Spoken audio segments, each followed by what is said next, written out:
आज का हमारा विषय है सक्सेस माइंडसेट, सफलता की मानसिकता। और सवाल ये है कि क्या वाकई इसे सिर्फ 30 दिनों में विकसित किया जा सकता है? हाँ, ये सवाल तो है। 30 दिन सुनने में कम लगते हैं किसी मानसिकता को बदलने के लिए। बिल्कुल। हमारे पास एक दिलचस्प स्रोत है जिसके कुछ अंश हैं। शीर्षक है सक्सेस माइंडसेट बिल्डिंग के 30 दिन के अद्भुत सफर। तो ये एक तरह का गाइड या खाका लगता है। अच्छा, तो ये एक स्ट्रक्चर्ड अप्रोच की बात कर रहे हैं। हाँ, तो इस चर्चा में हमारा इरादा है कि इस 30 दिन के ढांचे के गहराई में उतरें, इसके पीछे का लॉजिक समझें। और ये भी कि वाकई कैसे काम कर सकता है। मतलब किसी की सोच को, वो जो फिक्स्ड वाली सोच होती है ना, जहाँ लगता है सब रुका हुआ है। एग्जैक्टली, वहाँ से ग्रोथ माइंडसेट तक, जहाँ विकास की गुंजाइश दिखे, ये बदलाव कैसे संभव है, इस पर बात करेंगे। चलिए उस आम एहसास से शुरू करते हैं। कभी कभी लगता है ना कि जिंदगी में शायद वो चीजें नहीं मिल रही जिनके लिए हम मेहनत कर रहे हैं या जिनके हम हकदार हैं। हाँ, ये एहसास तो बहुत कॉमन है। और फिर वो शक मन में आने लगता है, शायद मेरी किस्मत ही खराब है या शायद मुझ में ही कोई कमी है ना?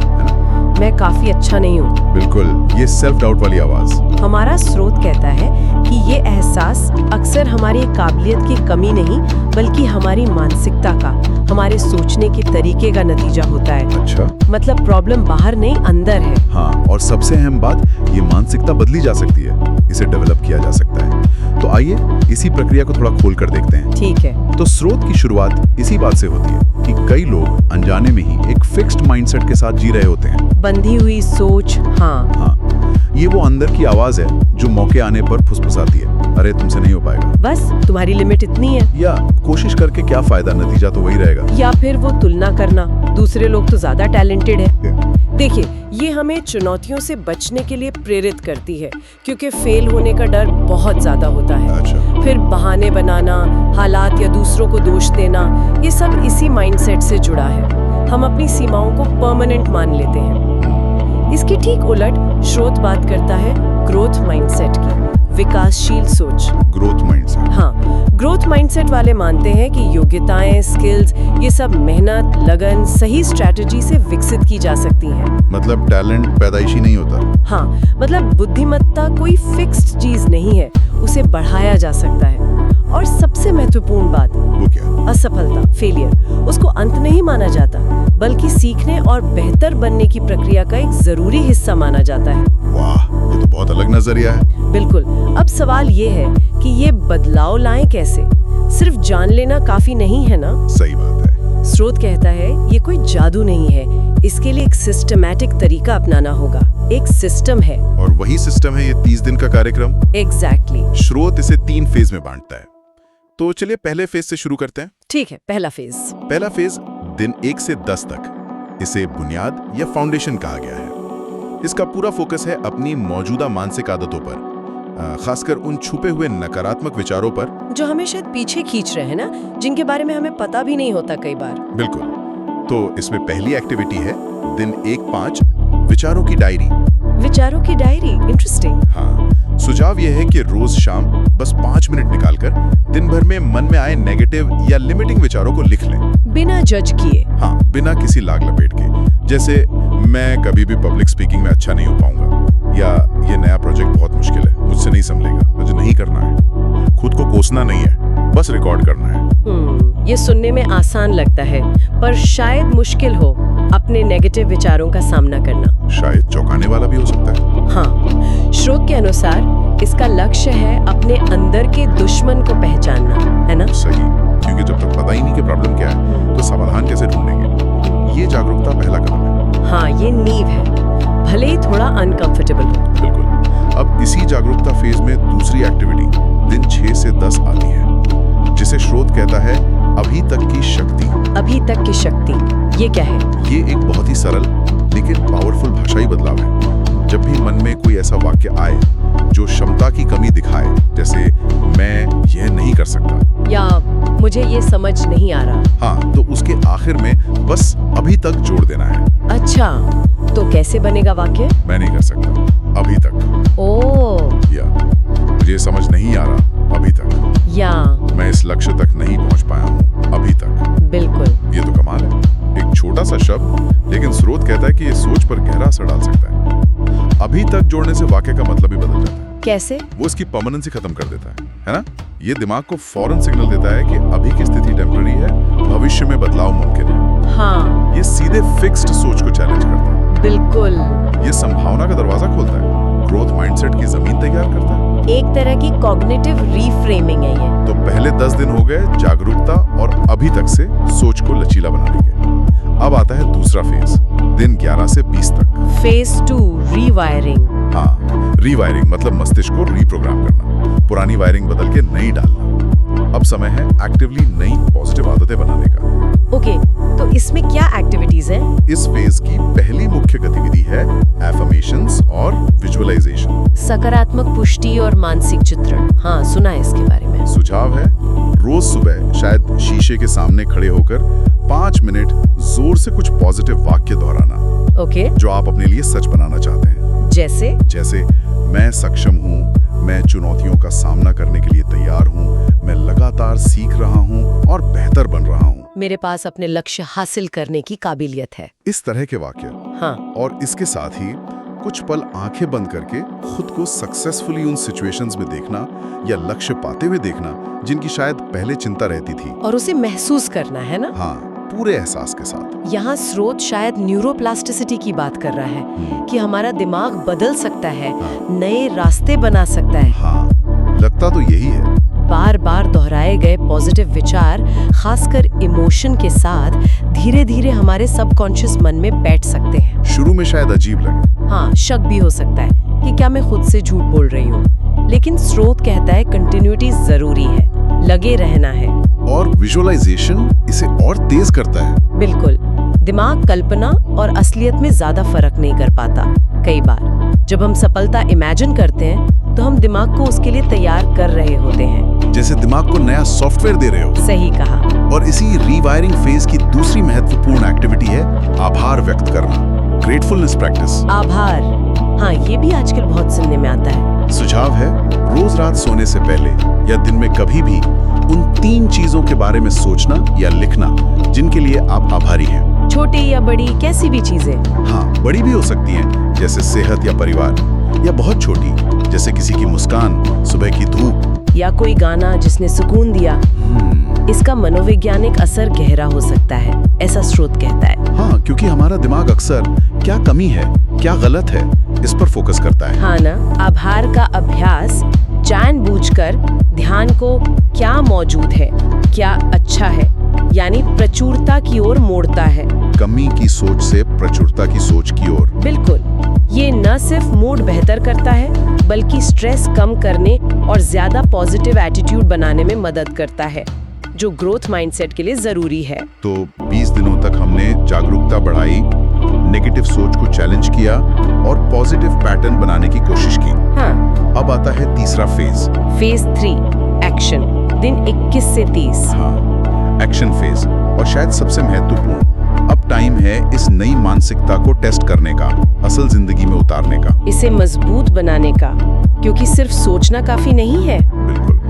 तो इस फेज की पहली एक्टिविटी है दैनिक जीत या छोटी छोटी सफलताएं। Daily wins. अच्छा। सुझाव है कि रोज जानबूझकर एक ऐसा छोटा सा काम चुनें और पूरा करें जो आपके कंफर्ट जोन से थोड़ा सा बाहर हो। बहुत बड़ा या डरावना नहीं। नहीं, बस थोड़ा सा चैलेंजिंग। जैसे अगर कोई शर्मीला है तो किसी अजनबी से दुकान में नमस्ते कह देना, या अगर टाल मटोल करते हैं तो किसी काम को 15 मिनट पहले शुरू कर देना, या किसी नए विषय पे 20 मिनट पढ़ना, या किसी नए स्किल का पहला ऑनलाइन ट्यूटोरियल देखना।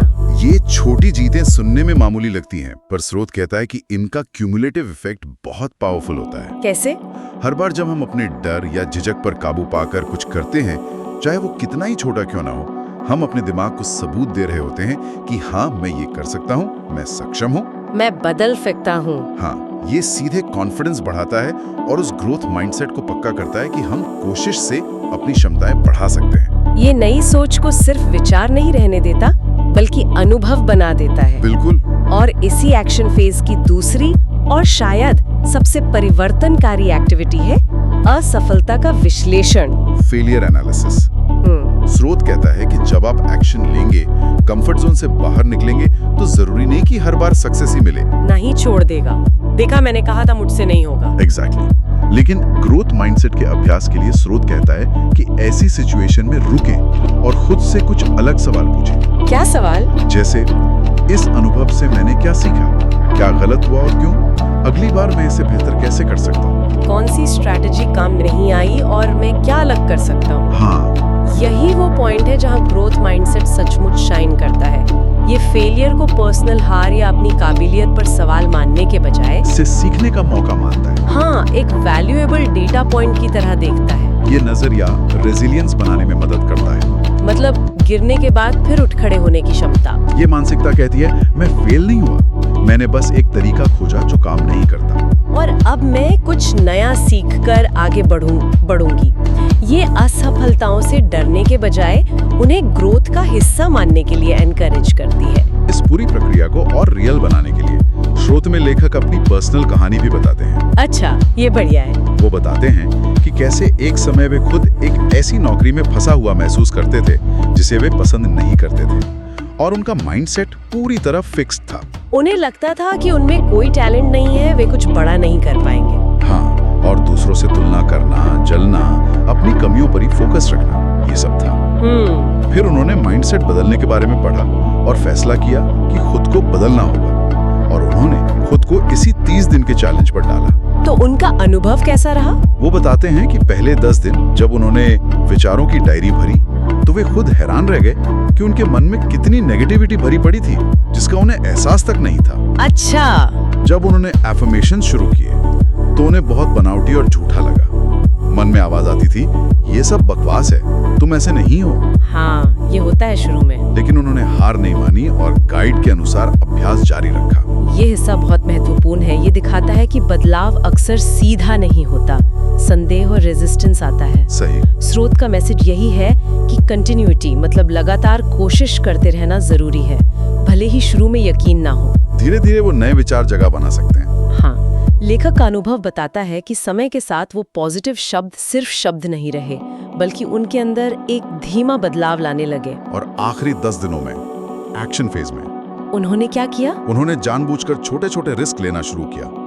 वो चीजें करना जिनसे उन्हें डर लगता था या जिनमें वे पहले फेल हो चुके थे। जैसे मीटिंग में अपना आइडिया रखना या किसी नए प्रोजेक्ट के लिए वॉलंटियर करना। वाह। और दस्तावेज के अनुसार 30 दिन पूरे होने पर उन्हें साफ महसूस हुआ कि वे अब वही इंसान नहीं थे जो 30 दिन पहले थे। मतलब सब बदल गया। ऐसा नहीं कि सारी समस्याएं गायब हो गईं, लेकिन उनका नजरिया, उनकी एनर्जी, चुनौतियों का सामना करने का तरीका वो मौलिक रूप से बदल गया था। वे अब संभावनाओं को देखने लगे थे जहां पहले सिर्फ रुकावटें दिखती थी। हाँ, ये तो बहुत इंस्पायरिंग है। तो ये सब जानने के बाद अगर कोई इस 30 दिन की यात्रा को शुरू करना चाहे तो स्रोत कुछ प्रैक्टिकल कदम भी सुझाता है, एक तरह से कॉल टू एक्शन। हाँ, क्या करना होगा? सबसे पहला और सबसे जरूरी कदम है कमिटमेंट, प्रतिबद्धता।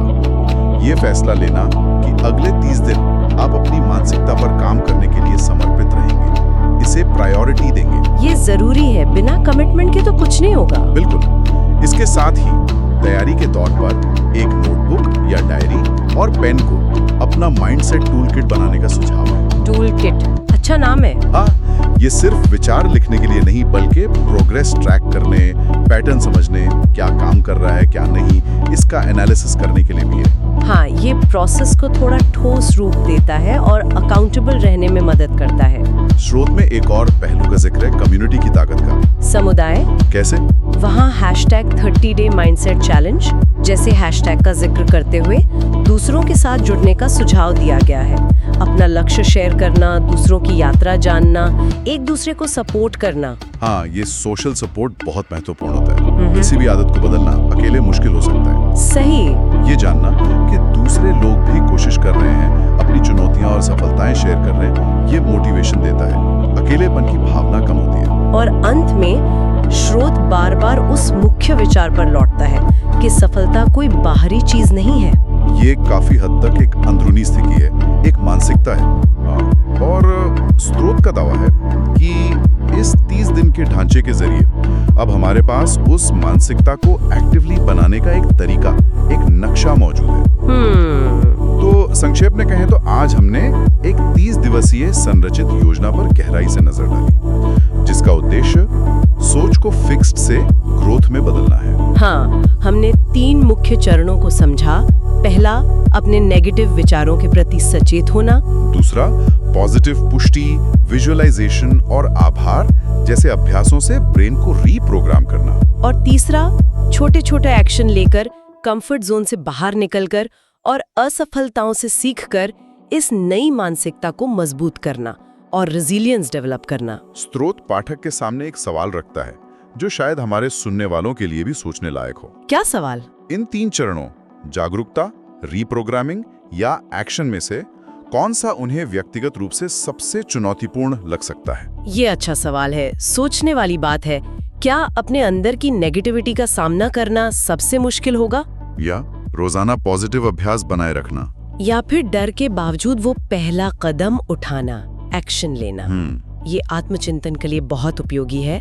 अपनी संभावित बाधाओं को पहले से पहचानने से हम तैयारी कर सकते हैं। हाँ, अगर पता हो कि एक्शन लेना मुश्किल लगता है तो शायद बहुत छोटे कदम से शुरुआत करना सही रहेगा। बिल्कुल, अगर जागरूकता मुश्किल है तो शायद बिना जजमेंट के निरीक्षण का अभ्यास ज्यादा ध्यान से करना होगा।